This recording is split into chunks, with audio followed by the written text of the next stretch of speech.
It was one of those spur-of-the-moment decisions that you make when drunk, and you don't realize until you're seeing things in a more sober retrospect that, yeah, better choices could have been made. I'd been out at the White Lion for my cousin's birthday party, and the original plan had been to all drive back to hers with her roommate driving. Her roommate had backed out, and luckily for my cousin, her boyfriend had offered to come out and be the designated driver. Unluckily for me, they have some of the loudest sex known to man, and there was no way if I went home to hers I'd actually be able to sleep on their sofa. I'd be up for hours listening to them go at it. Anyway, I told them I'd order a taxi, which I had done. But after they left, I got the confirmation text that it would be a 45-minute wait. The line was still open for another hour or so, but I wasn't in the mood to sit in there on my phone while the music was pounding. And because I was drunk, I just thought, oh, it's not that far of a walk home. I'll just walk. It's an hour and a half, if not 2. And I live in a village in the valleys, so the main road between the White Lion in this village and home in mine cuts right into the valley side, with a sheer slope on one side down to the river and hewn-back cliff on the other. I'd say I don't know what I was thinking, but at the end of the day, I wasn't thinking, was I? I was just drunk and a bit thick, and by the time I'd sobered up enough to think more seriously about things, I'd been walking for 25 minutes and didn't feel much like turning back.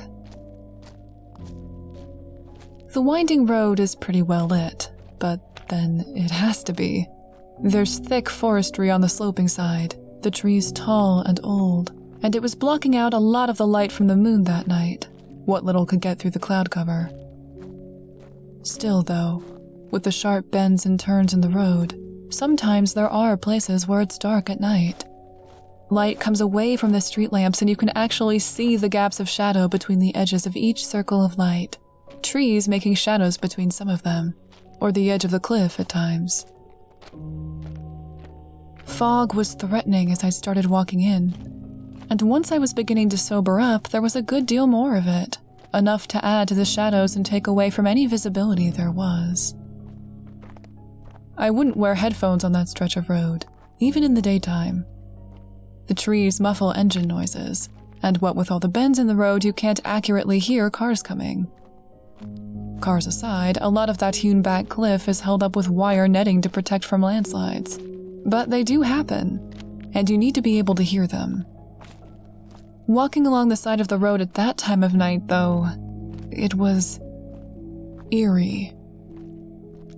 My breathing sounded so loud in my ears I felt like it could be heard for miles, and even the sound of my own heartbeat.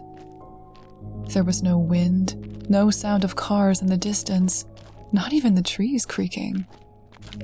Now and then I'd hear an animal call like a game bird or something, or hear a stick break in the underbrush down the valley side. And every time it made me jump a mile. They say it's haunted, that stretch of road. But then every road in Wales is probably haunted at some point, right? Every road anywhere. If we've been about for 200,000 years, there must be ghosts anywhere anybody's ever lived. Because they've died there too.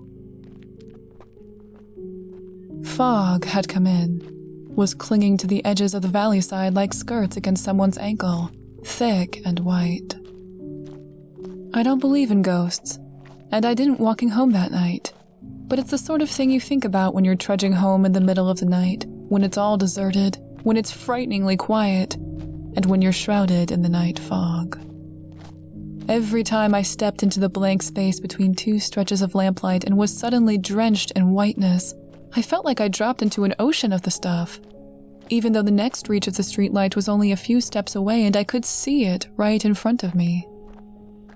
I kept doing a stupid little run between the shadowed bits, feeling heat flush the back of my neck and a shiver run down my spine, and then I felt pissed off I'd even done that because I was just making myself scared. I knew when I'd reached the halfway point because there's a path that comes off the main road and leads about 30 or 40 paces down to a public footpath, and I glanced down the hill to see if there were any cars parked there. The street lamp overlooking it was broken, so I couldn't see very well, but I couldn't see a reflection off a windshield or a car light either. I hadn't heard any cars all night or had any drive past me, which was all for the best. I had an old duffel coat on over the top of my dress, and it wasn't exactly high vis.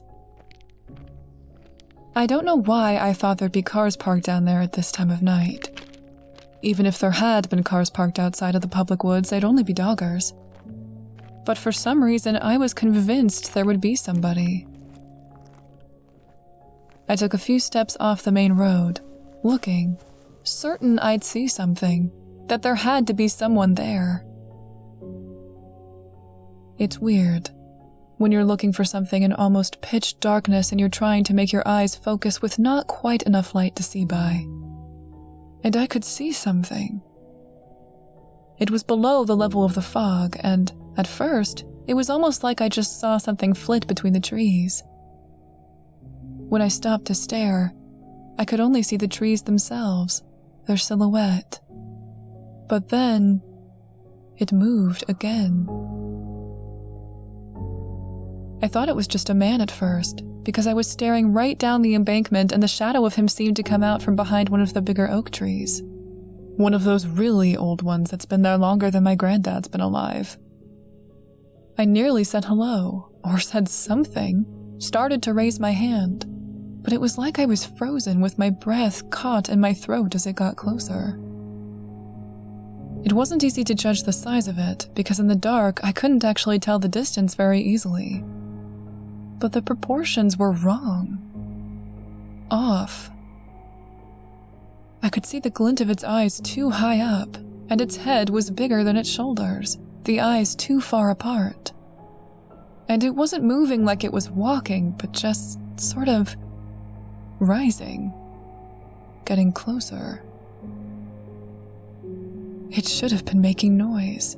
There should have been twigs snapping, leaves rustling, dirt shifting, but there was nothing but ringing silence down there, beneath the fog.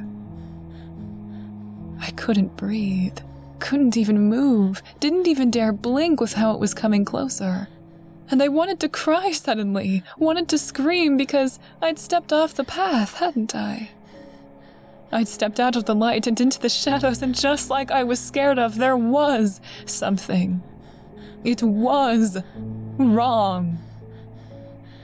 I didn't know what it was, could just see the shadow of it and hear my blood rushing in my ears, so rooted to the spot in terror I couldn't so much as shift my weight.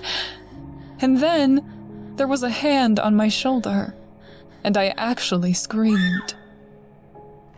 I clapped my hand over my mouth, looking for the man in front of me to back down the hill. But when I looked this time, there was nothing there. No shadow, no big black thing, nothing. Oh, sorry, he said anxiously. He had been wearing a flat cap, and now he had his hands in front of him and was passing it anxiously between them, turning it in circles. I didn't mean to frighten you, miss. I'm sorry. You shouldn't be walking on this road alone. Miss, just wanted to see if you're alright. I was shaking all over, huddled in my coat, and I kept looking from him to down the hill, scanning for the figure, but it wasn't there. This laying ain't right, miss, he said, and I looked at his face, trying to see if I recognized him, which I don't think I did. He had a pointy chin and slightly upturned nose, freckles scattered on his round cheeks, and he had quite long eyelashes for a boy. They made him look like a boy when he wasn't, really. I think he must have actually been about my age, 25, 27 maybe, because his voice was deep. You don't want to be lingering on it. Can I get you a lift? Where are you going to? Rydgwyn, I said, and he nodded. Well, how about that? I'm going to read. It's no trouble to stop and let you off. He said. I can drop you off home. It was late, and I still had goose flesh all over me, cold underneath my coat. And even as I was double thinking it, getting into a car with some stranger I'd never seen before in the middle of the night, I was so freaked out that I just followed him up to the road again. Turns out, I needn't have been worried. He wasn't driving a car. I stood there, staring at the big Welsh cob harnessed to the cart behind it.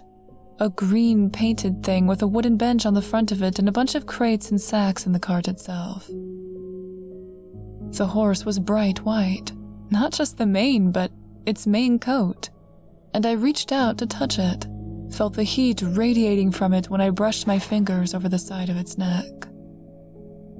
Come on, Brishok, he said as he hopped up onto the bench, settling back with the reins held in his hand.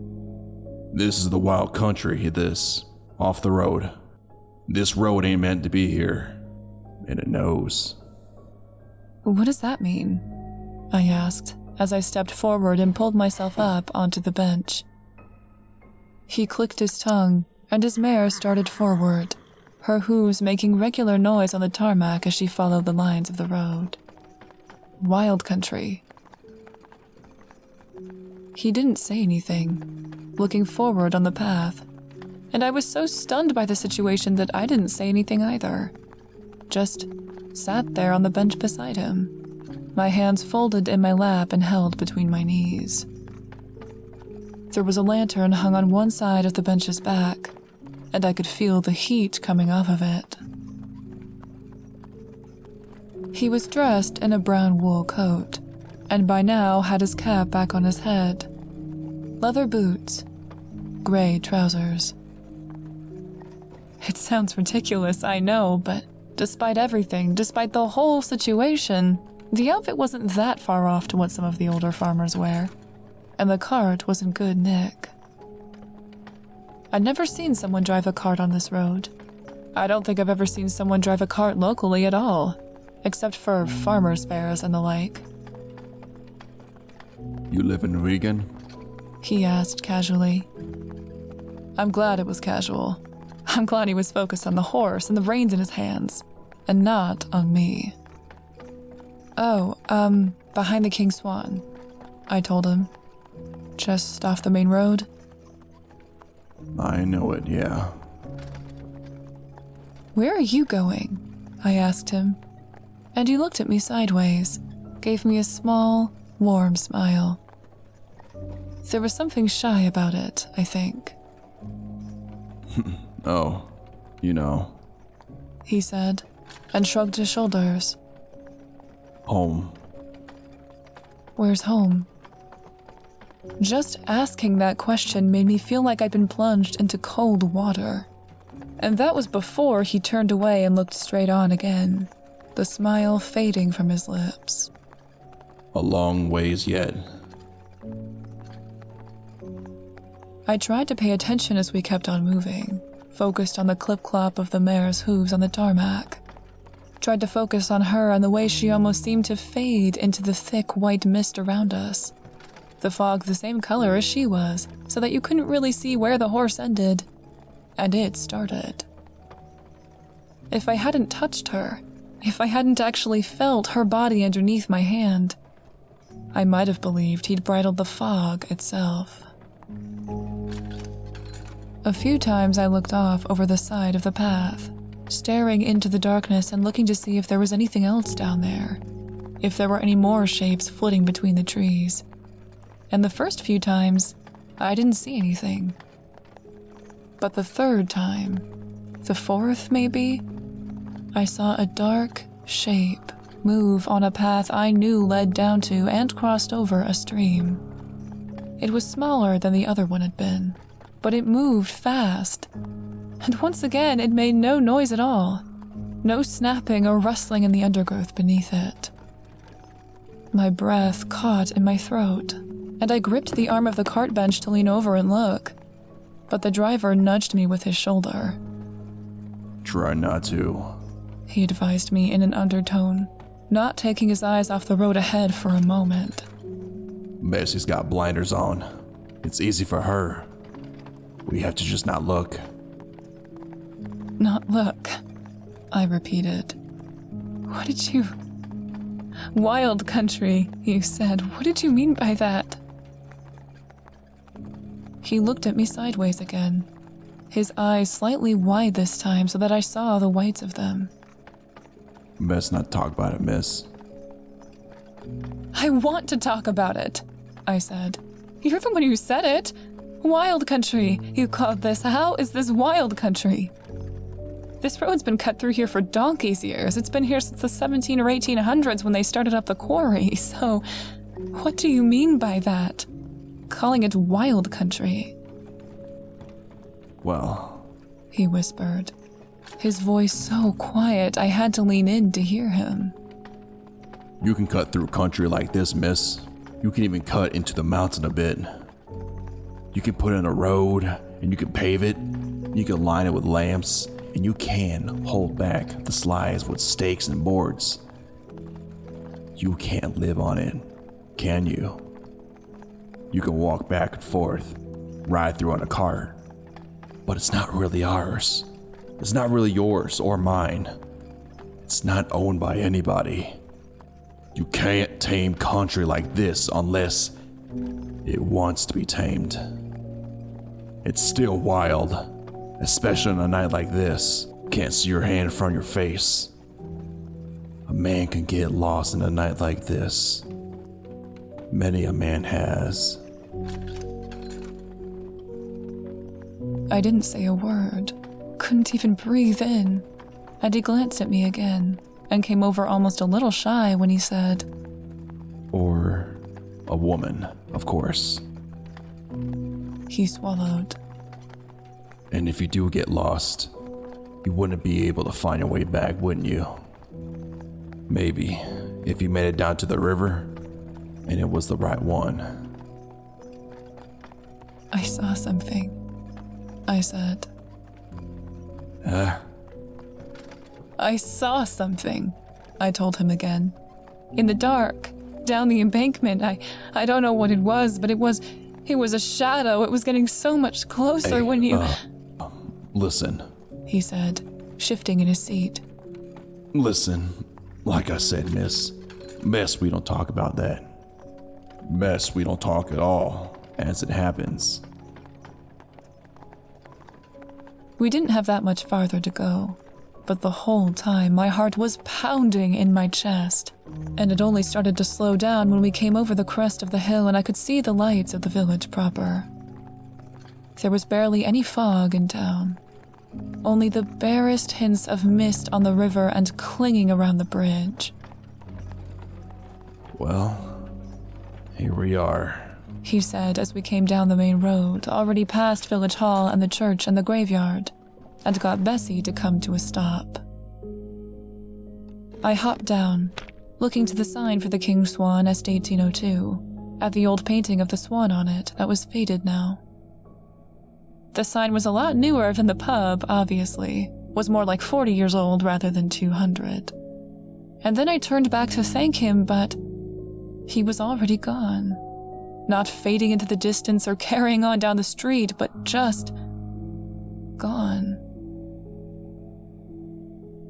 I nearly ran the 2 minutes of the path to my home, had my phone torch on even though it was pretty well lit and there was no fog. I didn't want to be alone in the dark for a second, and even when I got inside and upstairs and into bed, cozy under the covers so that I could finally go to sleep, it was with all the lights on.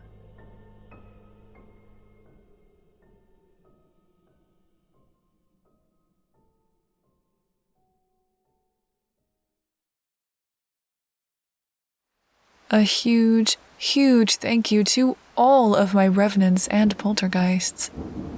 Evan Diaz, Razor Raptor, Baby Yoda, Calderin, Cheryl Meredith, Evil Toad, Gary, Imugi, Nathan Konerk, Rye Dandel, Spirit Father, and Stephen Stevens.